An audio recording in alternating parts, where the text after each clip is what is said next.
Some losses hurt, but this one goes straight through the walls. Avoidants built to survive. Avoidants are trained sometimes from childhood to detach from pain before it reaches their core. They don't collapse when something ends. They analyze it, they explain it away, they shrink it into something manageable. They tell themselves it wasn't that deep, that they're fine, that distance is clarity, and emotional neutrality is strength. On the surface, it looks like resilience. In reality, it's a survival system designed to keep vulnerability out at all costs. But this loss doesn't ask permission to enter that system. It doesn't respond to logic. It doesn't wait to be processed. It bypasses the intellectual defenses entirely and lands somewhere much deeper, somewhere avoidants don't like to go and don't know how to stay. Because this time, what's gone isn't chaos or conflict or emotional pressure. What's gone is the one person who never chased, never demanded, never forced intimacy, yet stayed present in a way that felt steady rather than suffocating. That detail matters more than avoidants want to admit. They can rationalize walking away from intensity. They can justify distancing from neediness. They can convince themselves that leaving drama behind was healthy. But losing someone who offered connection without control disrupts the entire narrative they rely on. It creates a kind of internal gives no warning silence, one that doesn't feel like freedom, but like something vital has been quietly removed. And that absence doesn't arrive with fireworks or emotional collapse. It doesn't show up as obvious grief. It feels unnerving instead. Disorienting, like a room that's suddenly too quiet, where the noise you once wanted gone turns out to have been grounding. The days keep moving. The routines stay intact, but something underneath feels off, and no amount of logic seems able to correct it. For the first time, silence isn't relief, it's exposure. There's no one reflecting their inner world back to them without judgment. No one present, but not intrusive. No one close enough to matter, yet distant enough to feel safe. And that contradiction is what destabilizes avoidance the most, because the loss forces them to confront a truth they've avoided for years. Not all closeness is dangerous, and not all distance is protective. This is where the defenses start to strain, not dramatically, not all at once, but subtly. Thoughts surface at inconvenient moments. Memories replay without emotional labeling. A sense of absence shows up in the body before the mind can explain it away. And because avoidants are conditioned to mistrust feelings they can't control, this unfamiliar discomfort doesn't register as grief. It registers as threat. So they do what they've always done.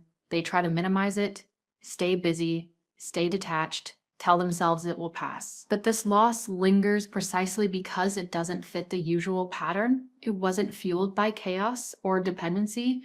It didn't demand they be more than they could give. It simply existed, and losing something that gentle exposes just how fragile the emotional walls actually are. So this is the loss that bypasses their defenses, not because it was overwhelming, but because it was safe. And once that kind of presence is gone, avoidance stops feeling like protection. It starts to feel like the very thing that made the loss permanent. Avoidants don't heal by processing emotions. They heal by avoiding them. That sentence alone explains why their version of moving on often looks so convincing at first. They stay functional. They stay composed. They return to routines quickly. They talk about the breakup or loss with calm language, logical explanations, and an almost unsettling level of emotional neutrality to the outside world. It appears as if they've already healed. In reality, what you're witnessing isn't healing at all. It's a highly palaced form of emotional bypassing. And for a while, that strategy works. Avoidance has kept them alive before. It has protected them from overwhelm, from disappointment, from the vulnerability that once felt unsafe. By staying in their head instead of their body, by distancing instead of feeling, they've learned how to keep pain at a tolerable distance. But this time, the loss removes their escape route. There's no distraction that fully absorbs it, no replacement that settles the nervous system fast enough, no internal story convincing enough to erase the significance of what was lost. They try, of course. They stay busy, they throw themselves into work, routines, new connections, new environments. They tell themselves they're just being practical, just being strong, just not dwelling on things that are already over. But the problem is simple and unavoidable. Healing requires contact with pain, and avoidants don't do contact. They were never taught how to stay present with uncomfortable emotions without shutting down or pulling away. So instead of integration, something else happens. The pain doesn't disappear, it fractures. What looks like emotional stability on the outside becomes fragmentation on the inside. One part of them moves forward, another part stays frozen at the moment of loss. Another part pretends it never mattered at all. These parts don't communicate with each other. They get stored away in separate mental compartments, sealed off to maintain the illusion of control. This is where people misunderstand avoidance the most. They assume that calm means closure, that detachment means resolution, that silence means peace. But avoidants aren't rebuilding themselves after the loss. They're compartmentalizing, and compartmentalization isn't healing, it's containment. It works only as long as nothing presses too hard on the walls. Over time, the compartments start leaking, not in obvious emotional outbursts, but in subtle ways. Sleep becomes inconsistent. Focus drifts. Irritability appears without a clear cause. Intimacy feels harder, not easier. New connections feel strangely hollow, even when they seem better on paper. The avoidant may not consciously link any of this back to the loss, but the body does. The nervous system remembers what the mind refuses to touch. And this is the paradox. The more they insist they're fine, the less integrated they become. Avoidants don't fall apart because they feel too much. They fall apart because nothing is allowed to be felt all the way through. Emotions that aren't processed don't vanish. They go underground. They resurface later as numbness, restlessness, or a quiet dissatisfaction that follows them into future relationships. From the outside, it still looks like strength. They're not begging, they're not spiraling, they're not reaching out. But internally, there's no true resolution, only postponement. Healing was never the absence of pain. It was the willingness to stay with it long enough for it to transform. And that's the step avoidants skip. Not because they don't care, but because contact itself feels like danger. So they keep moving, keep avoiding, keep calling it healing, until one day they realize they didn't rebuild after the loss at all. They just learned how to live around the damage. And the cost of that avoidance quietly compounds over time. The breakdown doesn't happen when you leave. It happens when you stop being reachable. That distinction is everything when it comes to avoidance. They can tolerate distance as long as it feels reversible. They can handle separation if there's still an invisible thread. They believe they can pull on later. As long as they sense you're still emotionally accessible, still open to conversation, still responsive, still there if they decide to return, their nervous system remains relatively regulated. Control in their world isn't about closeness, it's about optionality. That's why the initial loss often looks uneventful. There's no panic, no visible distress, no frantic attempts to repair. Internally, there's an assumption. This isn't final, even if they don't plan to come back. The belief that they could is enough to keep them steady. The door doesn't need to be used, it just needs to stay unlocked. But something very different happens when you disappear without hostility, without begging, without explanation. No accusations, no emotional bargaining, no dramatic goodbye, just absence. Clean, quiet, and self-contained. That's the moment control collapses. Not because they miss you in a romantic sense, but because the option of access has been removed. And this collapse doesn't announce itself emotionally. Avoidants don't suddenly feel overwhelmed, sadness, or longing the way others might. Instead, it shows up physiologically. The body reacts before the mind has time to construct a defense. Sleep becomes disrupted. They wake up tired despite rest. Their thoughts loop without clear emotional content. Focus disappears, replaced by a vague restlessness they can't explain. The nervous system senses something is wrong long before the intellect catches up. This is where people misunderstand avoidance again. They assume that because there's no emotional display, nothing is happening. But avoidance isn't the absence of reaction, it's a delay in conscious recognition. The body feels the loss as a threat to regulation. Something once stabilizing is gone and the system doesn't know how to recalibrate without it. Why does this happen? Because avoidants don't fear abandonment the way it's commonly described. They don't panic at the idea of being left. What they fear is irreversibility, the moment when choice is no longer theirs. the moment when distance stops being strategic and becomes permanent. As long as they believe the connection exists in potential, they remain calm. When potential is removed, the illusion of control fractures, and that fracture isn't about love in the romantic sense, it's about autonomy, about the loss of a stabilizing external reference point they didn't even realize they were using. You were part of their emotional ecosystem, not by demanding closeness, but by being consistently there without intrusion. When that presence vanishes completely, the system has nothing to regulate against, so they search for it unconsciously. They check habits, revisit old routines, feel drawn to places, times, or memories associated with you, not because they've suddenly become emotionally expressive, but because the nervous system is trying to restore equilibrium. And without access, without confirmation, without reassurance, even indirect reassurance, the system stays unsettled. This is the moment people often mistake for indifference. They don't reach out, they don't chase, they don't confess, but internally, something has shifted. Control, once maintained through distance and detachment, no longer works.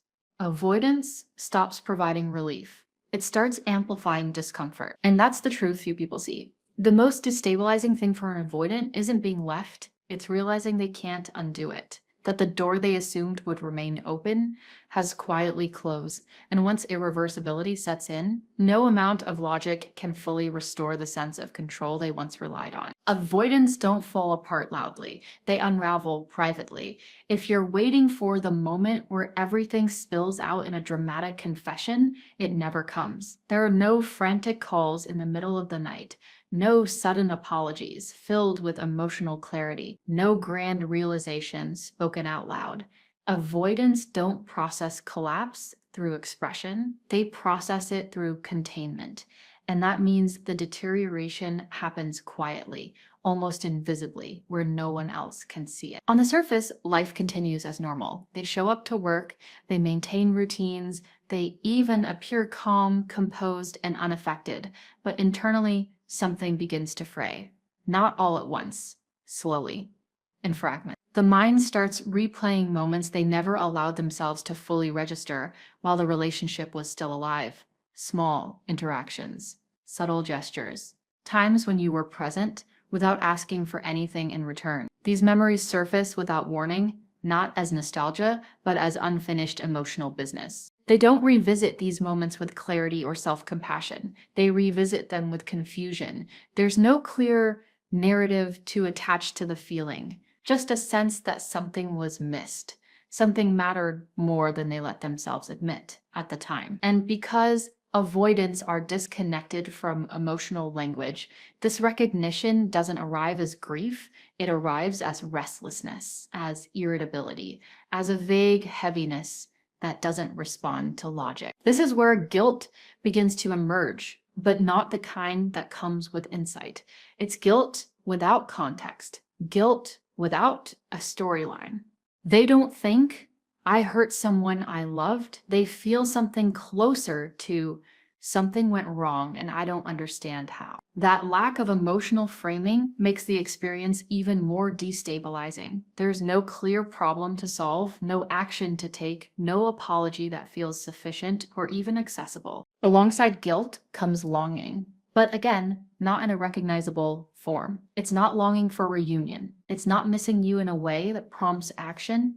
It's longing without language, a pull towards something undefined, a sense of absence that doesn't attach to a plan or a desire, only to a quiet awareness that something stabilizing once existed and no longer does. And the worst part of this internal unraveling is the not knowing. Avoidants don't understand why they feel this way. They don't connect the dots consciously. Their mind keeps searching for explanations that don't quite fit stress, timing, burnout, external pressures, anything except the truth that would require emotional contact. So the feeling lingers, unnamed and unresolved, cycling through their system without release. This is why their collapse doesn't look like collapse at all. There's no moment you can point to and say, this is when it hit them. It hits them in waves they don't recognize as waves. It shows up in decreased motivation, in shallow connections that don't satisfy, in a growing sense of emotional disorientation. They may even convince themselves that something is wrong with them now, rather than acknowledging what was lost. And slowly, a realization forms, not fully conscious, but persistent. Something vital is missing, not excitement, not drama, not intensity, stability, presence, a calm kind of connection they didn't value until it was gone. And unlike other losses they've avoided before, this one doesn't resolve through distance. It deepens because distance is what created it. And that's the quiet devastation of avoidance. They don't get the relief of emotional release. They don't get the clarity of grief. They don't get closure. They get a silent unraveling, carried alone, with no noun to name it, and no sense that it can be undone. They only know that whatever is missing isn't coming back, and the silence they once relied on now echoes with that truth. The person they lost wasn't demanding, that's why the loss is unbearable. Avoidants are conditioned to believe that distance keeps them safe and closeness costs them freedom. So when a relationship ends, they often tell themselves it was inevitable, that the dynamic was unsustainable, that leaving was an act of self-preservation. That story usually works when the person they walked away from fit the role they've learned to fear, but this time it doesn't hold because you didn't. You weren't overwhelming. You weren't emotionally intrusive. You didn't ask them to be more than they were capable of being. You didn't crowd their space or collapse when they pulled back. You didn't demand constant reassurance or force conversations they weren't ready to have. In fact, you did the opposite of what avoidance expects. And that's precisely why the loss cuts so deep. You were the exception.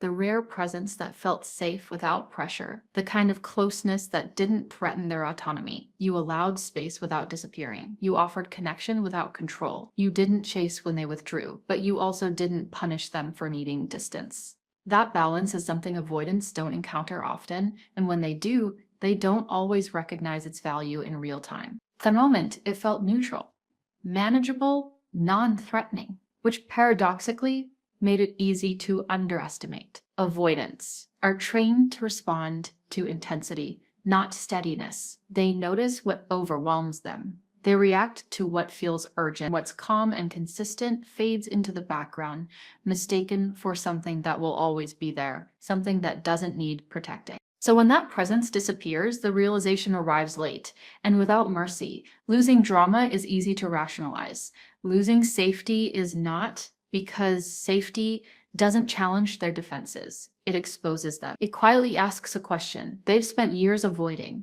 If closeness can exist without cost, why couldn't I stay? That's the irony that breaks them. Not that they lost someone intense or emotionally demanding, but that they lost someone who didn't ask for more than they could give. Someone who made connection feel optional rather than obligatory. Someone who respected their autonomy so thoroughly that leaving felt possible until it wasn't. This loss forces a realization they can't avoid no matter how much they try to intellectualize it. If they couldn't hold on to safety, what can they hold on to? If even a low-pressure, non-invasive connection was too much, then the problem can't be closeness itself. It has to be something deeper, something internal, and that conclusion is far more destabilizing than any argument or confrontation could have been. Because now avoidance notices its own cost, not in theory, but in consequence. The very strategies that once protected them are revealed as the reason they lost the one thing that didn't threaten them at all. Distance didn't preserve their freedom. It eliminated a refuge. Independence didn't make them stronger, it left them unsupported, and detachment didn't keep them safe. It made safety unattainable. This is where avoidants struggle the most. There's no one to blame. No emotional explosion to point to. No clear mistake to correct. Just a quiet, heavy truth settling in. They walked away from something rare, not because it was wrong, but because they didn't know how to stay with what was right. And that realization doesn't inspire immediate growth. It doesn't lead to sudden change. It sits with them, lingers, rewrites the story they tell themselves about relationships and control. Because once you lose the exception, the rule stops working. And what breaks them isn't heartbreak in the traditional sense.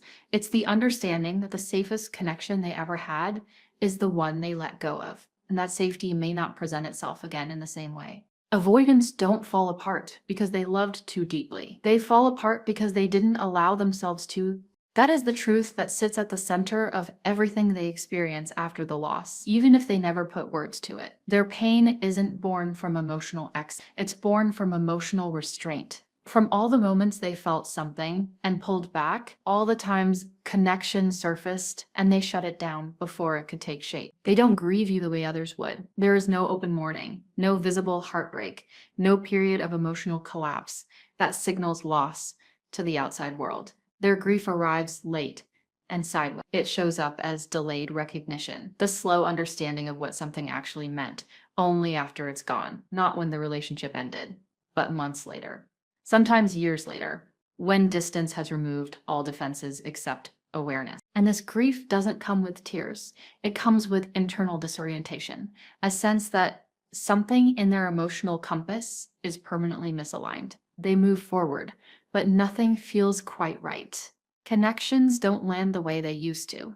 Intimacy feels both desired and unreachable. There's an underlying tension between wanting closeness and fearing the vulnerability it requires. And without you there, that tension has nowhere to resolve. What makes this especially devastating is that they can't point to a single moment where everything went wrong. There's no explosion, no betrayal, no defining mistake that explains the loss. Just a gradual pulling away that felt safe at the time and irreversible in hindsight. That lack of a clear rupture denies them the clarity most people rely on to grieve. Instead, they're left with an abstract sense of loss that follows them quietly, without ceremony. And here's the part that's hardest to accept.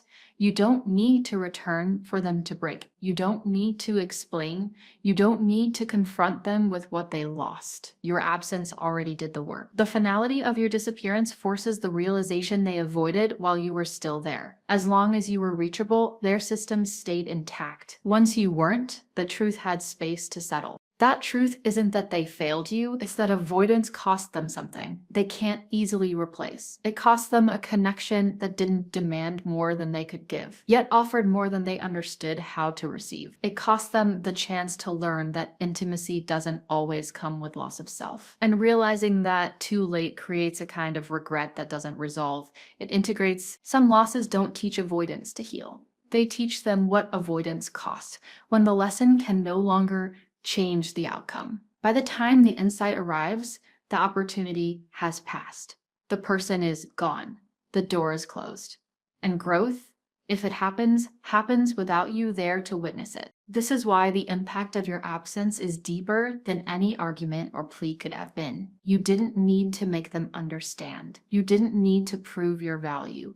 Your leaving created the clarity they couldn't access while you stayed. And that clarity doesn't lead to dramatic gestures or immediate change. It leads to a quiet reckoning that reshapes how they see connection forever. In the end, avoidants don't fall apart loudly or visibly. They fall apart internally, in the knowledge that they once had something safe, steady, and real, and didn't allow themselves to meet it fully. And that is the loss that stays with them, not as pain they can escape, but as a truth they can't unlearn.